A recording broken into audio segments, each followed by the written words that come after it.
ശ്രദ്ധിക്കാം.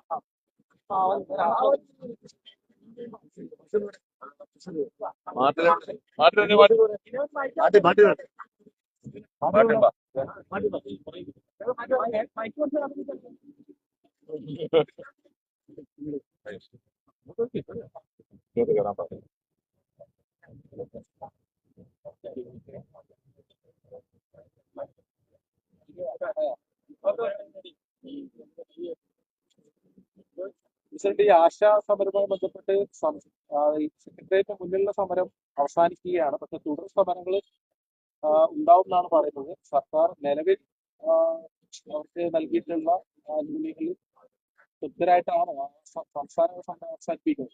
ഇല്ല, അവര് തന്നെ വ്യക്തമാക്കിയിട്ടുണ്ട്. അത് തീർത്തും അപര്യാപ്തമാണ് ഗവൺമെന്റ് നടത്തിയിട്ടുള്ള പ്രഖ്യാപനങ്ങൾ. അതിലവർക്ക് യാതൊരു തൃപ്തിയുമില്ല. സമരത്തിന്റെ രീതി പലപ്പോഴും സമര സംഘടനകൾ മാറ്റാറുണ്ട്. അവരാലോചിച്ചെടുത്ത തീരുമാനമാണ്. ഇനിയും അവരുടെ സമരം ജനങ്ങളുടെ പിന്തുണയോടെ, പ്രതിപക്ഷത്തിന്റെ പൂർണ്ണ പിന്തുണയോടെ ഇനിയും തുടരും. അതിന്റെ രൂപത്തിലും ഭാവത്തിലും ഒരുപക്ഷെ മാറ്റം ഉണ്ടാവും. അതിൽ ആശാ സമര നേതാക്കൾ പറയുന്നത് അവരുടെ സമരത്തിന്റെ വിജയമായിട്ടാണ് 1000 രൂപ കൂട്ടിയത്.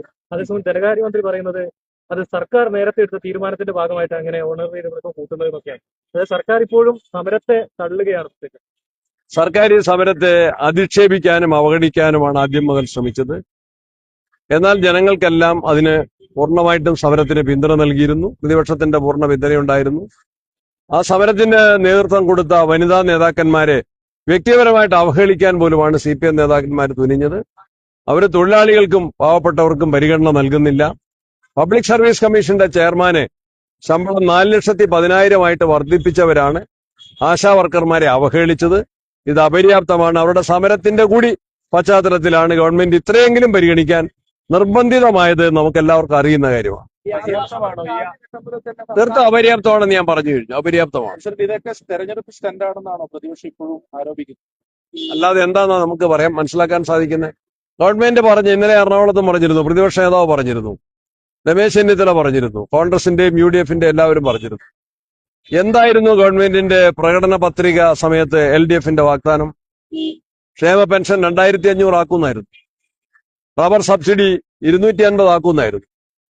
എത്ര കൊല്ലം കഴിഞ്ഞു? 4.5 കൊല്ലം കഴിഞ്ഞിട്ട് തെരഞ്ഞെടുപ്പിന്റെ തൊട്ടു മുമ്പ് നാമമാത്രമായ വർധനവ്. അത് ജനങ്ങൾക്ക് ഒരിക്കലും സ്വീകാര്യമല്ല, സംതൃപ്തമല്ല. ഒരു തെരഞ്ഞെടുപ്പ് സ്റ്റണ്ട് മാത്രമാണിത്. അതർഹിക്കുന്ന അവജ്ഞയോടെ തന്നെ ജനങ്ങളെ വിലയിരുത്തുമെന്ന കാര്യത്തിൽ സംശയമില്ല. PMC പദ്ധതിയിൽ CPM-ഉം CPI-യും സമവായത്തിലേക്ക് വന്നതിന് ശേഷം മന്ത്രി ശിവൻകുട്ടി അല്പം വേദനയോട് കൂടി പറയുന്നത്. അതായത് CPI മന്ത്രിമാരുടെ ഭാഗത്ത് പ്രകാശ് ബാബുവിന്റെ ഭാഗത്തുനിന്നൊക്കെ തന്നെ ഉണ്ടായ പരാമർശങ്ങൾ, തന്റെ കോലം കത്തിച്ച് KOയും വിശൽപ്പുകൾ നടത്തിയ വിഷയത്തിലൊക്കെ തനിക്ക് സങ്കടം ഉണ്ടായിരുന്നു. അങ്ങനെ വിദ്യാഭ്യാസ മന്ത്രി സങ്കടം പറയുന്നതിൽ കാര്യമുണ്ട്. അത് പ്രധാന വിഷയത്തിൽ നിന്ന് ഒളിച്ചോടല. പ്രധാന വിഷയം എന്താണ്? മന്ത്രിസഭയിൽ ചർച്ചയ്ക്ക് വന്ന ഒരു വിഷയം, മന്ത്രിസഭയുടെ പരിഗണനയിലുള്ള വിഷയം, CPI-യുടെ മന്ത്രിമാരെ അറിയിക്കാതെ, മന്ത്രിസഭയുടെ അംഗീകാരമില്ലാതെ രഹസ്യമായിട്ട് പോയിട്ട് ഒപ്പിട്ടു. ആ ഒപ്പിട്ട പ്രധാന വിഷയത്തിൽ നിന്ന് മാറി സംസാരത്തിന്റെ ഭാഷയുടെ പ്രയോഗങ്ങൾ, വാക്കുകളുടെ അടിസ്ഥാനത്തിൽ പ്രതിഷേധിക്കാനും വേദനിക്കാനും. യഥാർത്ഥ വിഷയത്തിൽ മന്ത്രിക്ക് വേദനയുണ്ടോ? ശിവൻകുട്ടിക്ക് വേദനയുണ്ടോ? മാർക്സിസ്റ്റ് പാർട്ടിയുടെ പോളിറ്റ് ബ്യൂറോ പ്രസിദ്ധീകരിച്ച നയരേഖയിൽ തന്നെ ദേശീയ വിദ്യാഭ്യാസ നയത്തെ എതിർക്കാനാണ് പറഞ്ഞിട്ടുള്ളത്. പിണറായി വിജയൻ തന്നെ പ്രസംഗിച്ച അതാണ്. അതിൽ നിന്നെല്ലാം പുറകോട്ട് പോയി ദേശീയ വിദ്യാഭ്യാസ നയം ഗുണകരമാണെന്ന് വാദിച്ചതിലാണോ ശിവൻകുട്ടിക്ക് വേദന? അതല്ല, CPI-ക്കാർ എന്തെങ്കിലും പറയാൻ നിർബന്ധിതമായ സാഹചര്യത്തിൽ എന്തെങ്കിലും പ്രതിഷേധ സ്വരം ഉയർത്തിയതിലാണോ പ്രയാസം? CPI-ക്കാർ മാപ്പ് പറയുന്നെങ്കിൽ ഞങ്ങളുടെ അഭിപ്രായത്തിൽ അവരോടാണ് മാപ്പ് പറയേണ്ടത്. CPM-കാരാണ് മാപ്പ് പറയേണ്ടത്. CPI ഇനിയെങ്കിലും അധിക വിധേയത്വം കാണിക്കാതിരിക്കുമെന്ന് ഞങ്ങൾ പ്രതീക്ഷിക്കുകയാണ്. തീർച്ചയായിട്ടും ഈ PMC-യെ മരവിപ്പിച്ചതോടുകൂടി ഫണ്ട് ഇപ്പോൾ കേന്ദ്രം തടയുകയാണ് എന്നുള്ള വാർത്തകളൊക്കെയാണ് വരുന്നത്. സംസ്ഥാനത്തിന് അത് ഒരു നഷ്ടം ആയി മാറുകയല്ലേ ചെയ്യുന്നത്? സംസ്ഥാനത്തിന് പൈസയ്ക്ക് ഒരു പ്രയാസമില്ലെന്നല്ലേ ധനകാര്യമന്ത്രി പറഞ്ഞേക്കുന്നത്? പൈസയ്ക്ക് ഒരു വിഷമമില്ലെന്നല്ലേ? കടം മേടിച്ചിട്ടല്ലേ കേരളത്തിലെ കാര്യങ്ങൾ ചെയ്യുന്നത്?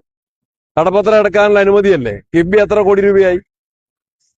അപ്പൊ ധനകാര്യമന്ത്രി മാറ്റി മറിച്ചും പറഞ്ഞാൽ അത് ജനങ്ങള് സ്വീകരിക്കില്ല ഒരു കാരണവശാലും. ഒന്ന്, PM-ശ്രീയില് ഏകപക്ഷീയമായിട്ട് പിന്മാറാൻ സംസ്ഥാനങ്ങൾക്ക് സാധിക്കില്ല എന്ന് അതിന്റെ കരാറ് മാധ്യമങ്ങൾ തന്നെ വ്യക്തമാക്കിയിട്ടുണ്ട്. കരാറ് പ്രസിദ്ധീകരിച്ചുകൊണ്ട് തന്നെ സെന്ററിനാണ് പിന്മാറണമെങ്കിൽ സെന്ററിനാണ് അധികാരം, അല്ലെങ്കിൽ ആർബിട്രേഷൻ നടപടിയിലേക്കൊക്കെ കടക്കണം.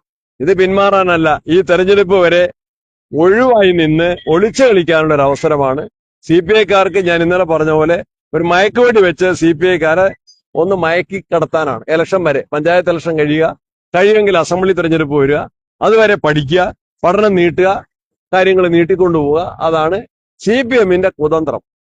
കബളിപ്പിക്കലാണോ നടന്നത് CPI?